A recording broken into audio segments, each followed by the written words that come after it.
Bu dünyanın yaxşısı var, pisi var. Alovlanıb gökyüzünde hissi var. Azerbaycan adlı ülkenin bir şüarı, sesi var. Canlarımız kurban ona.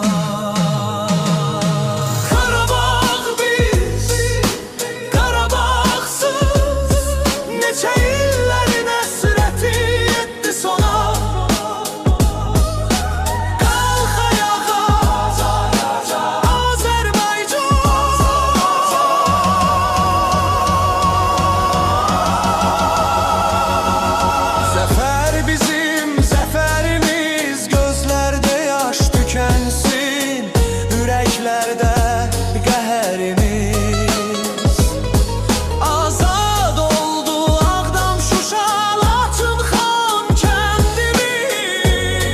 Qələbənin eşqi yanır ürəklərdə, yaşada arzu diləklərdə. Qarabağda açdı solmuş çiçəklərdə.